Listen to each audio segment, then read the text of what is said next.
We go. Okay, there we go. Okay, thanks everybody for being here tonight. We have an interesting presentation here tonight from Rob Strain.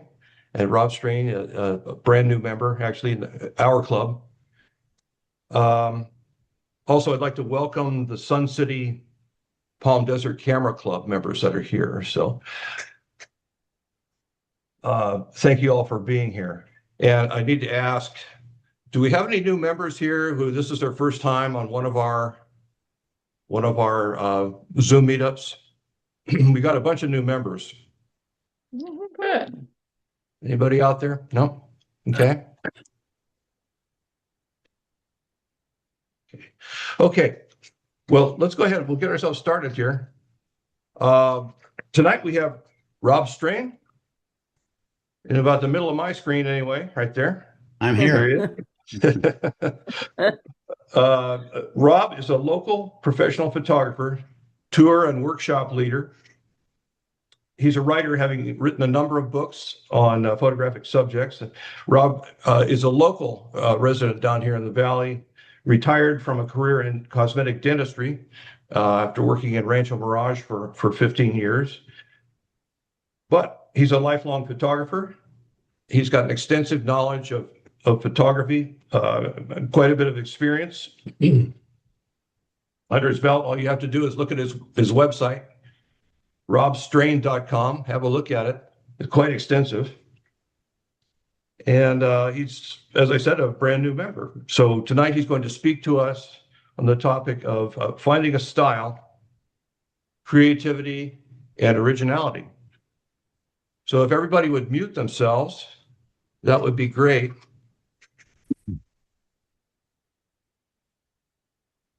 Okay, good to go. Hi. All right, Okay. Rob. Do you know how to mute yourself, Sharon? No. Oh, go down into the corner, the lower left corner where it says audio, and just click on that audio. There you go. Oh, Yeah. Can you hear me? Not now. that's good. Okay, go ahead, Rob. It's all yours. Well, first of all, thank you for having me. I was looking, even without being asked to come and talk, I was looking at joining the club anyway. So it's a good thing, and it's a way for me to feel like some of the other members know me a little bit sooner or more quickly. So I'm delighted for that. I did go to our, I guess it's our now, or what do you call it, a coffee clatch or something? Yeah, Shutterbug Saturday. Yeah, so I went last month, and is there another one on Saturday? We just had one actually this last Saturday. Oh, okay. So I was out of town last Saturday. So Yeah. Anyway, it's interesting that you told them to go look at my website, because if they do that, they might say, why on earth is he talking about finding style? Because they'll see that I have kind of potpourri of different kind of photography subjects, mostly all landscape photography, but quite a bit. But you had Craig had read an article on my website about finding style, and he thought that would be an interesting topic. So I put it's basically like a PowerPoint presentation, but I'm going to walk through it. And I've been in a process of trying to find, and define what my styles are. And I'm kind of hoping this will help any of you that have questions about what your style is, where are you going, how do you direct yourself to have a more limited and kind of a real tight portfolio while still enjoying photography for fun and carrying your camera with you and taking photos of whatever happens in front of you. So I think this will give you some ideas. I'm hoping it does, and I hope you will kind of interact with the program. I'm going to suggest that you have a piece of paper and a pencil, or be accessible on the chat, so that Craig can forward to me some of what you say during the chat and as we go through the presentation. So I'm going to get rid of this screen here and share my screen if I can. And so here we go. This is the presentation, and I think I will minimize our pictures here over on the left. So as Craig said, I've been photographing for a long time. I started as, probably similar to a lot of you. I started as a high school yearbook photographer. I was my dental school yearbook editor and photographer. Took wedding pictures at one time while I had a family growing um, up. Oh, and that I had kids for a period of 30 years, so I was a little limited, but I did take some photography workshops on fashion photography and Ansel Adams' own system, and I was developing my own prints every once in a while, black and white. I had a dark room starting at 13 in my home. And I kind of left it until, so I wasn't doing a whole lot until my profession got me um, more involved in photography, and I was producing some interactive multimedia um, for dentists using photography. So that's what you're going to, well, that's how I got where I am. Once I retired, it gave me a lot more opportunity to go out in the field and photograph. I moved to Arizona 8 years ago once I retired, and my wife and I started taking trips everywhere. But I have fairly extensive portfolio of the Southwest, many locations I visited, not so much California. And I'm getting back to California and spending almost all my time here now. So let's just start this. And um, why would you even think about developing a style? Well, first of all, it motivates you. So we get off our rear end and get out in the field and do something. Having a kind of a set pattern or what you do actually helps you improve the quality of your photography so that it will have greater impact both on your life and on the viewer, the people that see it. It'll help you see things in new ways, and it'll differentiate your work from the work of others, the others in the club, others that do the same kind of work that you do. So it's not, we could have two architectural photographers, for example, that are architectural photographers of buildings in the Coachella Valley here, and their work can look quite different based upon what style selections they make. Um, Having a style helps you get accepted to art shows and galleries. I currently am in both Desert Art Center in Palm Springs. I don't have any, and then at the Artist Council here in Palm Desert. And when you get juried into those galleries, they will want to see your best work. And if you have a style that's different from everyone else's style, that helps. In fact, when I went into Desert Art Center, I was asked by their president, what kind of photography do you do? And I said, well, I do landscape photography. And she kind of looks at me and looks sideways like, well, okay. And then she says, everybody does landscape photography. Yours, it better look different. In fact, you're better off if you don't show landscape photography when you apply to get juried in. So I showed something a little bit on the side of landscape photography, so a little more abstract images, and that seemed to work. So if you also have a style, you will become viewed more as an artist or an artist photographer. So we all kind of deal with that painters are real artists and photographers aren't, but I believe photographers are artists, and it's just a different way of capturing things or putting things on 2D materials. So for clarification, you can have more than one style. Style, um, let's say, for example, you could have, in my case, you could have that standard landscapes that are big, broad views of things. You could have close views. You could have a telephoto lens that compresses views. So those would all be different styles. You must work to develop a style. The more work you work at it, the more you'll enjoy it and the more exceptional your work will be. And in the club here, people will know what you're working on eventually after you have shown something of a style. And I really don't know many of you at all, so I don't know what you're doing. So I don't want to assume you don't have something that's wonderful that everyone has seen. But I think, I'd love for you to show it to me, first of all, but I think that this will encourage you to share what you have with others, just going through the program here. So I was told 8 years ago or 9 years ago, before I retired from dentistry, I was out taking photos, and I wanted to have a little art show and combined with it was my own little art show, something I dreamed about having.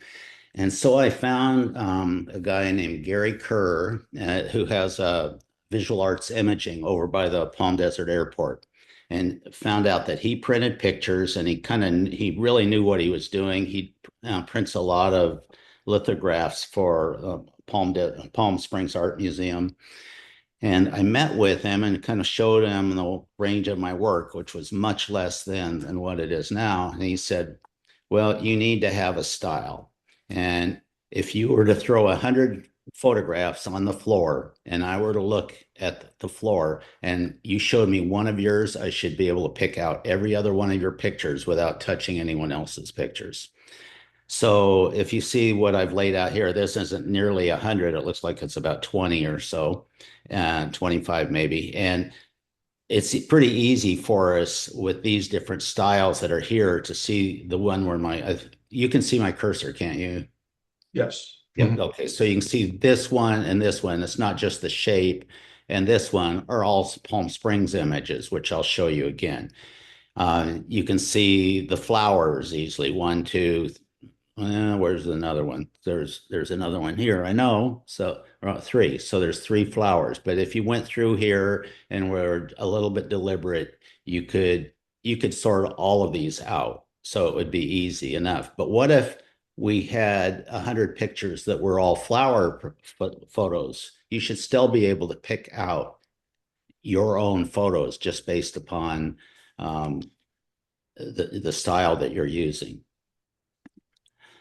So some main classifications of style that we are aware of are street photography, nature and wildlife, landscapes, people, architecture, astrophotography, still life. I've just listed a few of them here: portraiture, macro, miniatures, surrealism, and then we have themes. So there can be themes that are classifications, such as connecting with people, connection, solitude, aging. It would be a theme. Beauty would be a theme. There could be spiritual themes, activities. The list could go on and on. Sports, events, all sorts of things like that. So composition can also modify our style. So we have rules, and the rule of thirds, leading lines, proportions, having light, being directed by light. But we also have it's okay to break the rules. And sometimes the more you break the rules and do it consistently, once you know and feel comfortable with following the rules, the more it gets known to be a style of yours. Repeating patterns and shapes would be a composition modifier. Mixing your photo with digital effects such as solarizing or posterizing, or showing negative images, or using Photoshop techniques such as liquify would all be composition modifiers. They would change the way your image looks. We have lighting modifiers: bright, sunny, sunlight, cloudy, overcast, foggy, golden hour. You may have a favorite time of day that you prefer to photograph. You may also have a kind of an outdoor condition that makes you feel better in it. Perhaps you only like bright sunny days, and because that's your personality and you want to reflect your personality in your photography. If you're a little quieter, and most of us are kind of introverts as photographers, you might prefer the blue hour or nighttime photography. So it might be reflected in your photography. Artificial lighting can change our the way our images look with flash studio lighting, LED lights, strobes, even street lights or car lights or light painting or light reflected off of walls. So there's a lot of different kind of lighting we can use. We have style modifiers such as the amount of focus and amount of bokeh involved, the colors that are in our images, whether they're monochrome or infrared or sepia toned, the filters that are used, saturation and vibrance, contrast, graininess, whether they're high key or low key, multiple exposures, intentional camera movement, which is really popular now, long exposures where we put ghost people or light trails in our images, metaphorical images, using the lens length, as I mentioned earlier, to compress or distort or to exaggerate the foreground with a wide angle lens, for example. And then some people may be comfortable with staging, which what I'm referring to there is planning your photo out and to the degree that you might be having a cast and props and setting everything up ahead of time. There are well-known photographers out there doing this just for, they'll spend thousands or tens of thousands of dollars just to produce a single image that they will sell many times. And then there's mixed media. I have a friend that has his photographs or landscape photographs, and he puts them on the back of little shadow boxes, which he then he decorates the shadow boxes like little garden scenes or indoor house scenes, that sort of thing.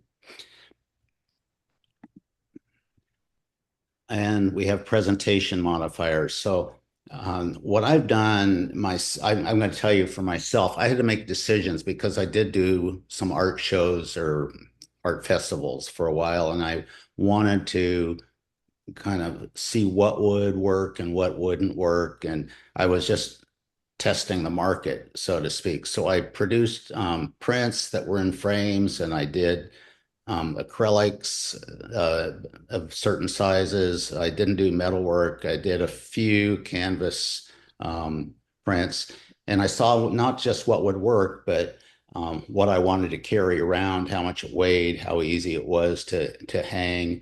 But if you are consistent with what you do, it says something about you. And if you are ever going to sell your work or present your work to anyone, you need to make these decisions fairly early on. Of course, price, expense is going to make some difference. How you mat and frame, what kind of glass you put on the front or glazing you put on the front of prints. Are you going to use the glazing that you get at Michael's or Hobby Lobby? Just that comes in the pre-made frames, or are you going to upgrade it to a conservation glass or even to very expensive museum glass, which if you do that, it makes it fairly impossible to sell at a profit at any kind of margin if you're at one of the local galleries. But it's what I would put in my home if I was really proud of a print. So you have to make that decision. And those, again, are going to help define what your work is like. Are you going to put borders on your prints? So the one that I show here on the wall has no border, and it's in a drop kind of frame. Are you going to limit your editions? Are you going to sign it? If so, are you going to sign them all in the same place consistently? Are you going to have your signature printed on the print where it can be seen, or will you just sign it on the back? So those are decisions that actually affect your style. We'll eventually get to some pictures that are a lot more interesting than these words here, so hang in there. Portfolios are stronger if they have emotional impact. So you'll see that in some of the pictures I'm going to show you in a minute. some images are soothing, restful, peaceful. If that's your style, you should keep with most of the images together. It'd be very strange to mix up the inspiring, exciting, energetic, enlightening images with the soothing and peaceful. You know, you're not likely to have a um, photograph of a mountain climber on the edge of a precipice right next to a little quiet stream that's kind of out of focus in the fog. That's two different things. Um, are your photos thought generating or metaphorical or historical of some sort? Are they serious and deep or social and political? All of these are okay. Humorous, playful, whimsical. Um, I've seen some of Craig's, and you know, he fits some of his, what he likes to do is in this bottom category. So the way I learn where I want to go with my photography is to watch other people's work, look at other people's work. So I put together a number of these, and I'd like each of you that are in on this session to kind of either write down or think of what defines each photographer's style. So Delphine Bordas is a local photographer. She has a gallery over off of Perez Road, and she shows at Desert Art Center. So, what is in her? And see if we can come up with three things at least. So, and Craig, you can kind of relay to me what you get from them. Yeah, if you guys would use the chat function down there and then look at these and then come up with your ideas about them, what they represent to you, and then we'll go ahead. I'll share those with Rob, and we can take it from there. Everybody know how to use chat? And if they don't want to do that, that's okay. I'll just go through and say, Okay, we have the glow and color are wonderful so far. okay. So yeah, so they have very bright colors. They're all desert plants, so that helps them go together as in one presentation. So it helps define this style of Delphine's. They all use a technique, which I think her technique is solarization, which it can be done with some specialty programs. You might be able to do it in Photoshop, but these are really specialty programs that do that. But it's the brightness, and then she frames them. Although I may have cropped them, but they're all the same square proportions. So all of those help define her style. We have another comment, surrealistic. And they are a little, yes, they are a little surrealistic. That's what the solarization does. So I would call that pretty much like surrealism. There's a little different, some other areas of surrealism too. Guy Tall is a very famous photographer in the West, color landscape photographer. He's photographed way more than just what I'm showing here, but what would his style show here?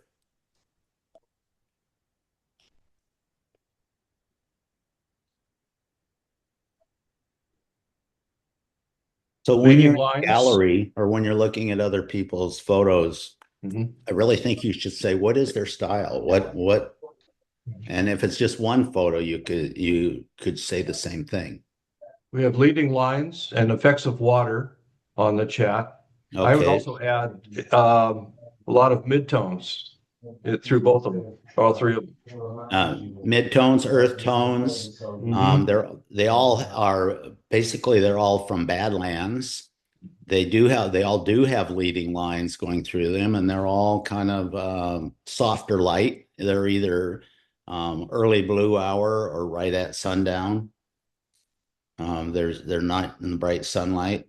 And then I chose not to get rid of the way he presents these on his website. So he's very consistent with the presentation with that border that he puts around it. So there's three or four things that make those all the same. They're in focus, sharply in focus, kind of the same color palette. Okay, we have minimalism also as another thought. Okay, sure. Lisa Christine shows at the La Quinta Arts Festival. She has a gallery in Sonoma, California, and she does a lot for her heart is in kids that don't get treated well in underserved nations.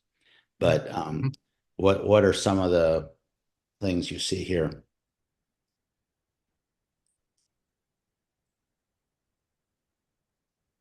We have travel. Okay, travel. Mhm.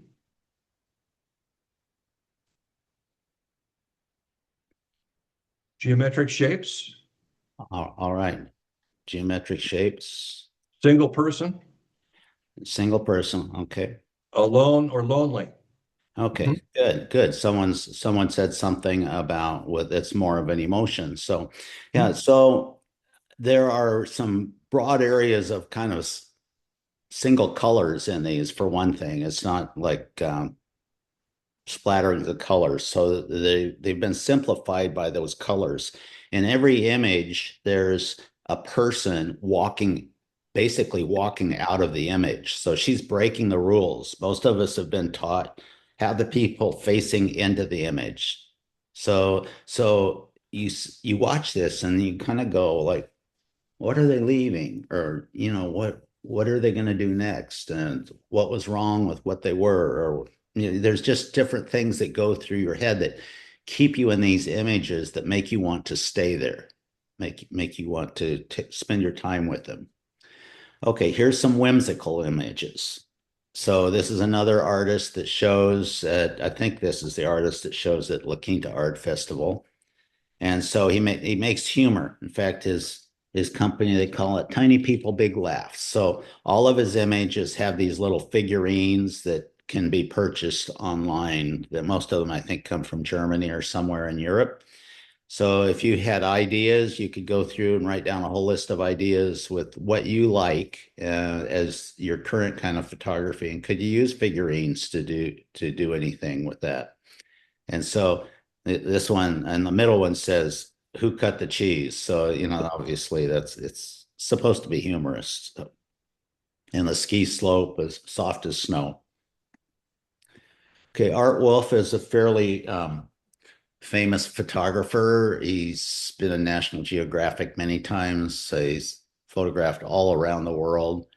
And so these aren't totally representative of his work, but they are a style of his. So he's out of Seattle. He's close to retirement. I saw that he's still giving some workshops, but outstanding photographer, and he speaks at photography conferences as well.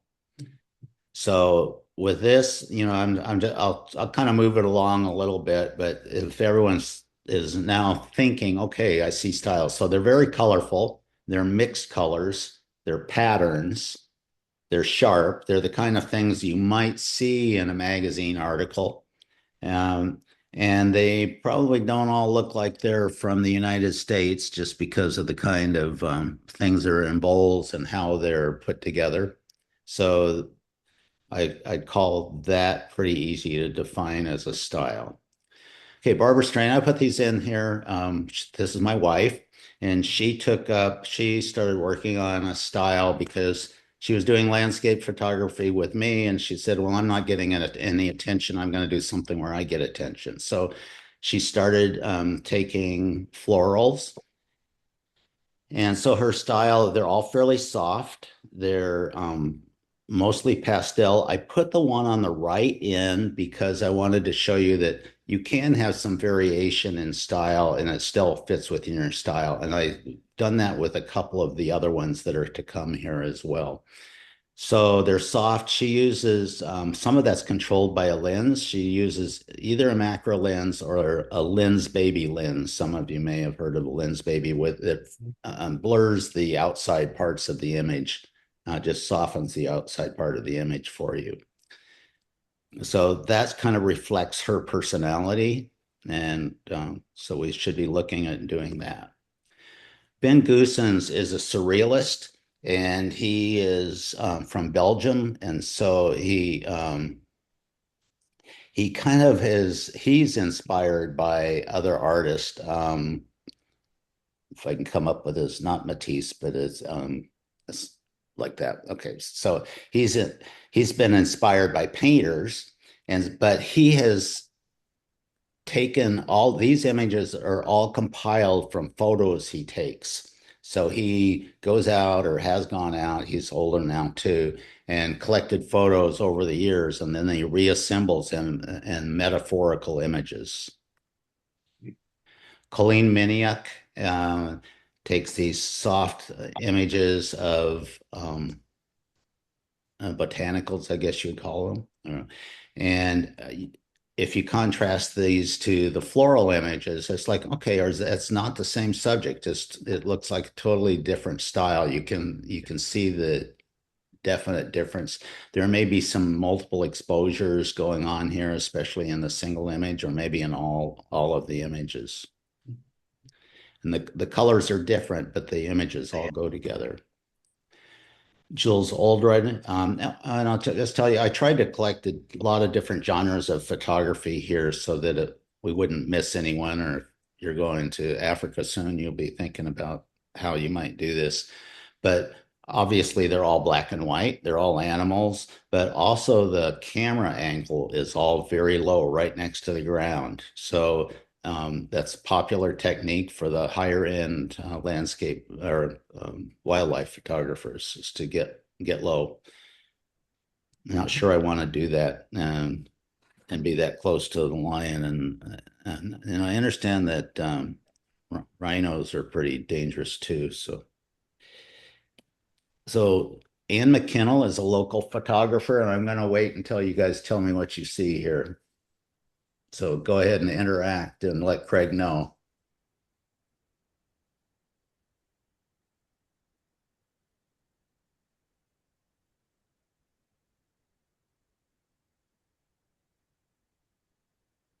You getting anything, Craig? No, I think everybody's thinking. Wait, here we go. Shapes. Shapes, okay. Okay. Landscapes. Okay, Looking landscape, down at Earth. Abstract. abstract, perfect. Hmm. How are they taken? Drone. Yep. Okay. Yeah. So they're all landscapes. They're all abstract. They're all taken by a drone. They were all taken at the Salton Sea. So I think they're wonderful and they're creative and I love them. So I'll share with you. I had a drone, and the reason I'm not a drone photographer is before we went to Alaska, I flew it into a tree, and I said I'm not a drone photographer. But if you are a drone photographer, um, there's a lot out there to do. Also, I spend most of my time in national parks, it seems, and we can't use drones in the national parks. Okay, so did something a little different here. Deanne Fitzmaurice is a photographer for the San Francisco Giants. So what she did was she has taken many pictures in her portfolio are that more than anything, I would say these are behind the scenes photos, things that we don't normally see when we're watching on TV and what the media shows us. There's action in them of some sort, interaction with them, but they're wonderful photos, but just a little different style. So if you're kind of a candid photographer, you might look at that. Two of the photos anyway are taken from a very low angle. So she's almost on the floor to take the images. John Dunkel is a friend of mine. He has a very recognizable style. And so I will just go through what I see and you see what you think you see. So we have trees. It looks kind of like winter. It's overcast in all of them. We have ocean or water, a bay, something like that. They're very peaceful, very calm images, and the color palette is very soft in all of them. And I might just add that John uses an Olympus OM camera system, which is a micro four thirds camera system. So he has a small sensor and he doesn't blow his images up large, something like 20 by 30 though, he does. And he sells lots of them. So you do not need a full frame camera. As most of us I saw, and I'm like you guys, I'm older too. Most of us do fine if we don't have a full frame camera. If we want to carry something lighter, it's better to have your camera than not take it because it's too heavy. Carlos Vargas is a local photographer, very distinctive style with his colors, the use of color, and how bright he makes some of the colors in his photos. He emphasizes the mid-century modern look. He can be found on Thursday nights, I think, during the season. Um, Thursday night art market in Palm Springs. Okay, Ruben Wu. What do you think's going on here? How did he do this?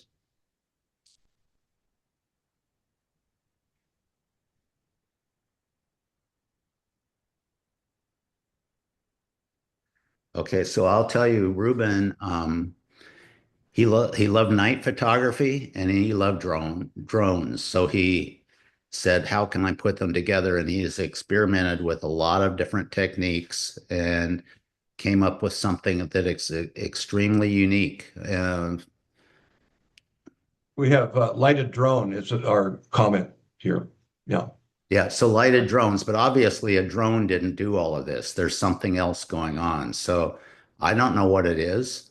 I have an idea what it might be, but a drone can't exactly go down to the water, in the water, but it can create lights, but I'm not sure how it would create that pattern and then stop at the top.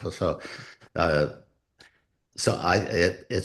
it makes you stop and look at it and just kind of, oh, what's going on there? So if you have any images that make you make the viewer just stop and wonder what's going on, and I know some of you do, that's a good thing. So Wendy Bagnall is very present on social media. She's from Great Britain. She uses a intentional camera movement and sometimes combined with multiple exposure to create these images. Kim Weston is the grandson of Edward Weston, who I think most of you have heard of. All of these are his interpretation of famous paintings. So what he will do, I've been to his gallery and studio in Carmel area, and it's full of art books. So he studies art, pours through the art books, and he finds famous art and says, "I think I can take something like that." And so when I mentioned staged, these are staged. He's got on the lower left, he has the young lady with the injured leg in the dress, and um, all of them, he picked the actresses, I guess they would be called actresses here, and their clothing and the setting, and may have even gone out to find props for the one on the right, so they looked right. So it's work if you want to be as exceptional as some of these people are. So me. So when uh, I had a style even when I was taking portraits of my dental patients, in that I had a little studio in my office. And so my style, if you said it was style, every one of my patients, I wanted them to feel like they were coming out of the front of the picture almost. I wanted the people looking at it to feel like that person wants to come meet me. So these were around my office. And you have to look at sometimes you have to look at who is your audience. So my audience was all my other patients that were going to see these pictures because I wanted them to see what could be done. So you think of portraits, and that they're kind of like, I wasn't really a good photographer with portraits. I only half knew what I was doing, but still I could create some kind of style with it. When I told you about Gary Kerr saying, well, find some of your images that go together, it was a struggle for me because I really didn't have that many. So these are three that I still have in my home here that I printed fairly large. And they show something of one of the styles I like. And one of the things they do is they all have some kind of leading line. And they're maybe they're too much into like the rules of photography for me now, but they have leading lines, they have kind of brighter areas in the center. The light is not broad daylight, and they were all printed basically the same size. All of one's vertical, and they were all displayed as prints, face mounted to acrylic, which helped make them look like they were all the same style. So, how would you curate your own style? If you put your pictures out, how are you going to say these go together and this is where I should go? This is what I should keep working on. Um, Now, I know when we have the contest here in the club, you might feel a little restricted, but you perhaps shouldn't feel quite that restricted. Um, this is one of I went through some of the old contest, and this is one of the members of the club. I don't know if he's still a member. I was He is, decided, yeah. Michael's a member. Yeah. yeah, I decided to pick on him when I found out he was also a dentist. So I selected these images out of what he has on his website. And if I were to curate this and say, okay, what are we going to put up for a show? We want to do a show. Are we going to just put every one of these side by side, or are we going to kind of show your artistic side more? And there's all artistic side in every one of these, but how are we going to show a kind of content that all goes together? So I had different ideas about what was, why some would go together and some wouldn't go together. And anyone care to share what they think? I'd love to hear from you. There's no wrong. Well, okay, Craig, will you Aspect share? aspect ratios. Okay. Yeah, well, the aspect ratios make a difference for sure. Mhm. Okay, so when I looked at, okay, this one's interesting. It's lopsided and it has stripes, and there's blinds over here that has stripes. So that's kind of interesting. The one on the upper left has a pole and something that doesn't belong. It's kind of incongruous there. And the same with this one. So those two kind of go together.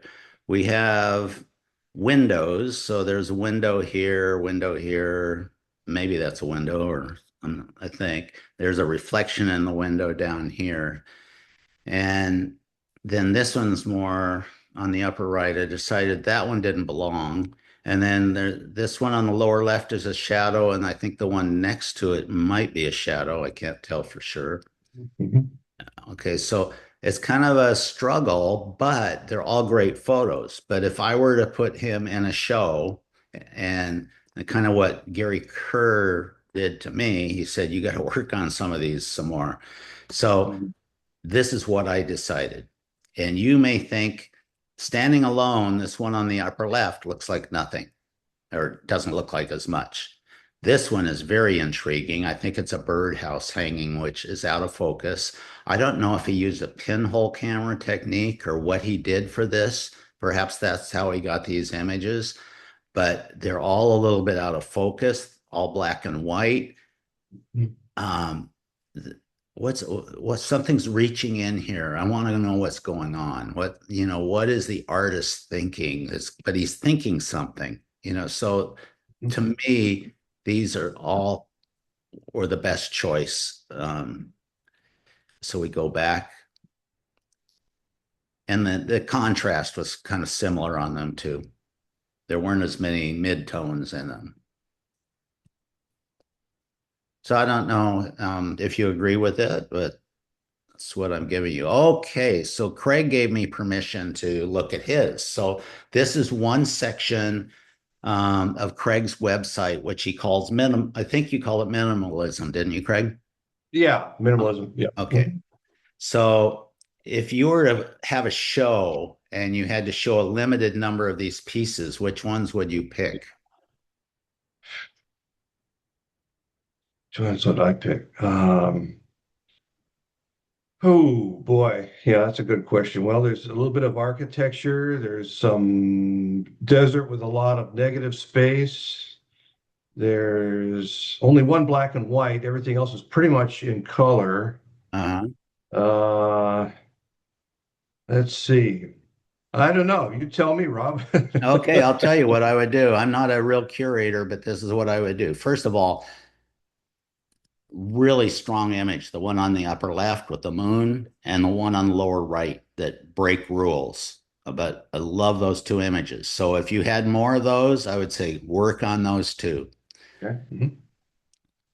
So I got it down to, I eliminated some of them.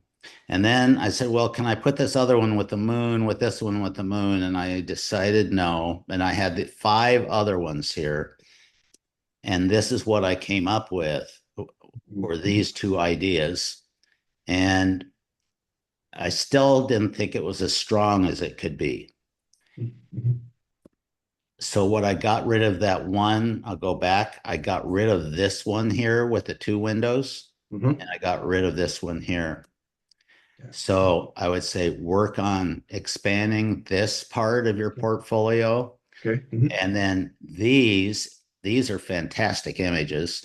And because they make you stop and look and like, what is going on here? Is that it? So if you look at this one, you say, is that cloud coming behind from behind the building? And then here you got clouds again, and you go, that window's open, but windows on glass buildings don't open. Is it falling out? What's going on there? And then you come over here and you go, look, this guy's, that's not the background. There's a shadow there. Is that a painted building here? And then you go back and say, wait, maybe this is a painted building over here. And then you wonder how much is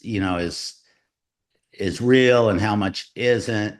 So and then I go over here, I love this image, but then it's got this cloud-like thing here with a shadow, which is next to impossible, but it's really interesting, especially when you've come from over here. So to me, you put those together in a series and you have a very strong presentation. Thank you. Okay, so Yeah, so that's what the I was rest of shooting you for. can the rest of you can do the same thing with what you put together. Yeah. Might not be this strong as far as straight lines and everything or colors, but they can be just as strong with how they fit together. Okay. Mhm. So I decided, what if you had a tomato assignment? I know you have tell me what the WOW assignment is about. Wow assignment this month is about time, capturing time.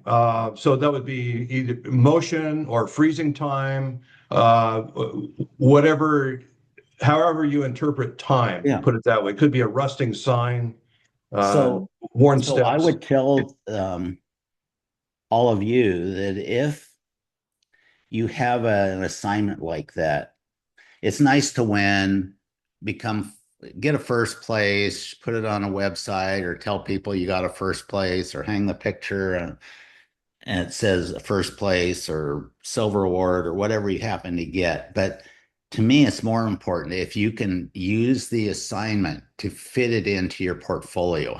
How would you fit that into your portfolio? So for Craig, if he went out and found a clock in front of a building, but he would have to figure out, building with square windows or windows, flat building, he would have to figure out what am I going to do that's creative? This is designed to make you really think. What am I going to do in front of that building? We don't have many tall buildings in the desert here, so it's kind of a hard thing to figure out how to do it here. But if you lived in a city, you would be able to do that. So I said, okay, what if we had a tomato assignment? And if you were a still life photographer, you might come up with this. If you were trying to convey an emotion of brokenness, you might have a tomato that's cracked that fell off a truck or something on the highway. If you're a minimalist, this might be your photo. If you're a travel photographer, this might be your photo. If you wanted to express something kind of humorously with miniatures, these are rotten tomatoes. So that would be your photo. And Craig, I know, does things kind of like this, makes it a whimsical thing. If you're a landscape photographer, perhaps you would find a field and of tomato plants that were getting started. If you were on a trip in Europe or Mexico or someplace, maybe you just put the tomato in the window. It gives you a little bit of color and makes it different. We all take pictures of windows when we're on trips, so it just makes it a little different. You have to carry the prop with you, though. If you're into shapes, doing shapes, might be this one. If you mentioned Edward Weston before, he has these famous pictures of bell peppers in black and white that he took with a pinhole camera sitting on a rotating tray. Actually, the tray wasn't rotating. It was in a window and the sun was rotating, providing the light for him. And so you might want to kind of do that with a tomato. If you're a floral photographer, maybe concentrate on the blossoms. Or if you're just like splashes of color, or you want an oddball, if you want something that expresses be different, there you put a yellow tomato in with your red tomatoes. So there's a lot of creative things you can do with any of these assignments. So some assignments I'm going to suggest for you. Write down what you like to do most, first of all, and keep doing it. So there's nothing that says you have to create a style. There's nothing that says you have to kind of do this or be that. We're supposed to enjoy our retirement if most of us are retired, and just get out there with a camera and explore and find out new things, see things in a different light than what everyone else does. Stop and enjoy the roses, so to speak. Then look through your portfolio now and find 2 or 3 images that do go together and plan how you might improve that series the way I just suggested on Craig's work there. Write down your ideas on how you can find or expand styles you haven't tried, maybe some of the ones that I demonstrated today. And set some goals for a project. And that means things like, when am I going to do this by? Have a definite time and do it in the next 20 years for most of us. But really, it's more time specific. Like, I'm going to do this in the next month or two. I'm going to have my first image, or I'm going to work on one image. And then know how you're going to show your work. Do you even care about anyone other than the members of the club? Do you show it on social media to your friends on Facebook or Instagram?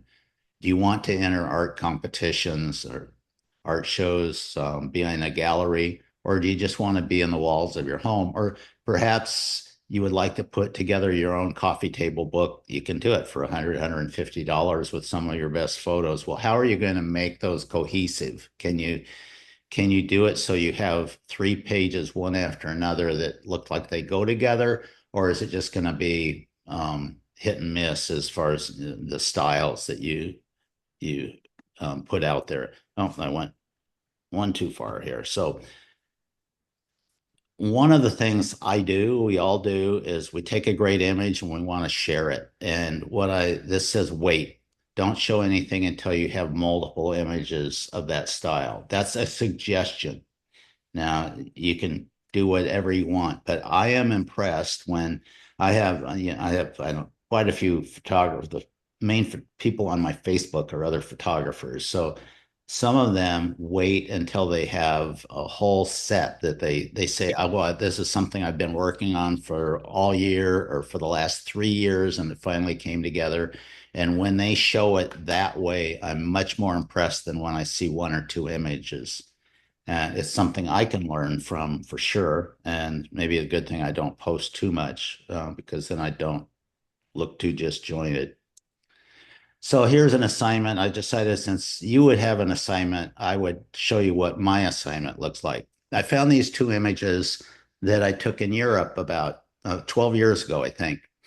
And I'm going back to Europe this summer, and I like these because they show people interacting, and you kind of wonder what they're talking about. It makes you stop and think a little bit. So I'm going to have my camera on the street, and I'm going to see if I'm going to be intentional with it. I'm going to see if I can't capture some more people, and with the same kind of color palette too, if I can. So that's my assignment, and that's this summer. You can contact me if you wish to at through my website. There's some contact forms. I'd be happy to look at any photos you have or a portfolio if you would like. I think there's probably other people in the club that can do that as well. I'm on Facebook at Rob Strain Photo and Instagram occasionally. I'm really not much of an Instagram person, but I do that sometimes. So with that, I think we're done with my talking through this program, and I would like to answer any questions if I can. You want to, there you go. Okay. I have a question, Rob. Are you there? I'm here. Oh, I'm here. I'm sorry. Hi, it's Mitch. I have a question. My website is arranged by location. I wonder if you think that's a good idea, or if you think it ought to be arranged by style or something else. I have galleries by location. Yeah, that's a good question because Craig said I have extensive photos on my website. Well, I have some of the same reasons to put a lot of photos on my websites that you do because you give workshops, right? Yes. And so you want to show the wide range of places you've been. And I think for you, it might be different than it might be for other people. So I think I would encourage you to do both. I would encourage you to have the locations. So Joshua Tree or Mojave Desert or Death Valley or whatever it happens to be, or a ghost town or something. I'd encourage you to have those locations, but I'd also encourage you to pick something else from them. Whether it could be a metaphorical scene, whether it could be all of them in the fog, whether it could be I'm not coming up with what it might be. But if I looked at your website, I would probably be able to say what I think would work. You might, well, here's one thing. You do night photography, right?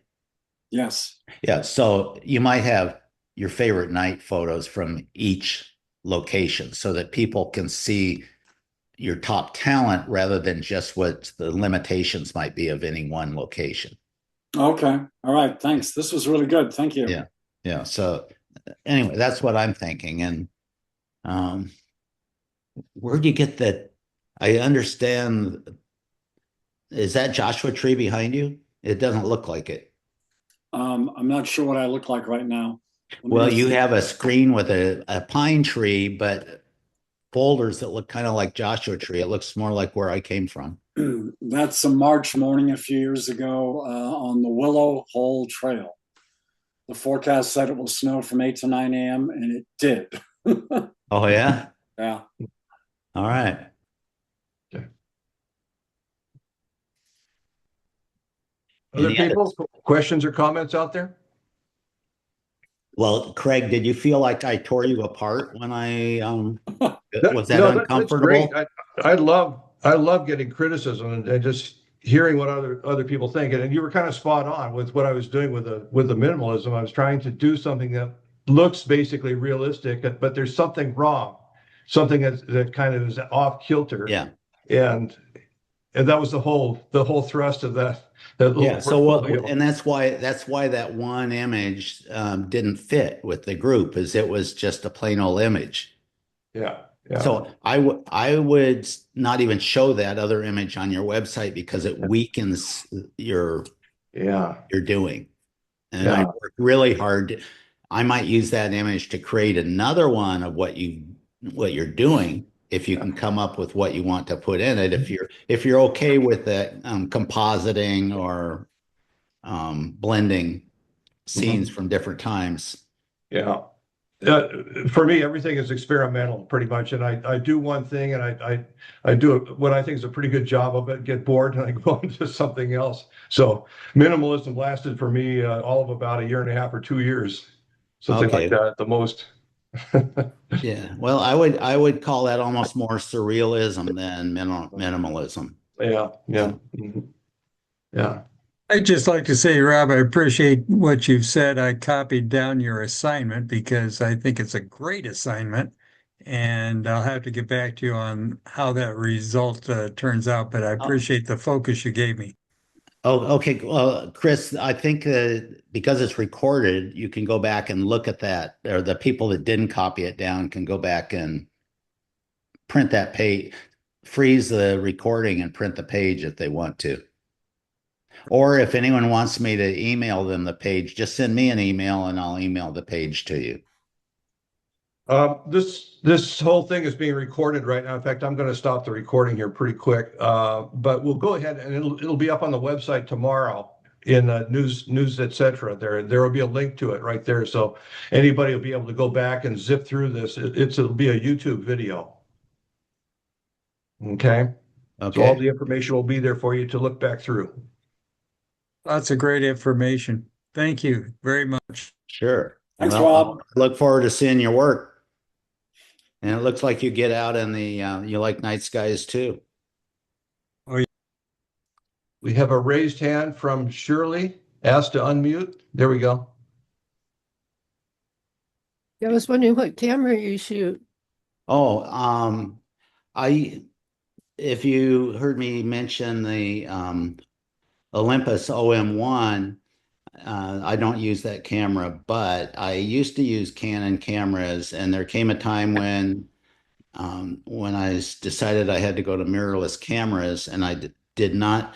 Well, the Canon R6 was 6 months away from being released, and I had to make a decision if I wanted to wait or do something else. And at the same time, I was still doing a fair amount of backpacking, going into the backcountry and carrying a lot of gear. So I decided to downsize a little bit.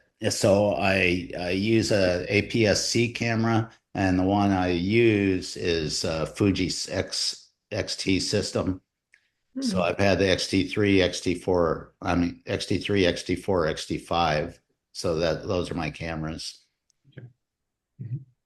But when I teach my workshops, it's rare that someone else has a Fuji camera. I think out of 50 workshop attendees, I probably had one other Fuji. Well, I've had several with the XF100 system, the bigger, bulky one, which I'd love to have, but I don't want to carry and I don't want to pay for it.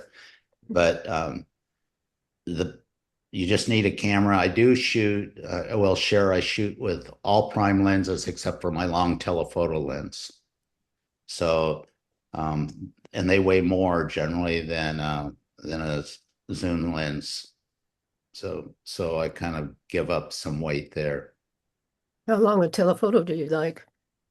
Well, how long of a telephoto do you long? With Fuji, the one I use is the 100-400, which is a 150-600 equivalent, and that's what I had.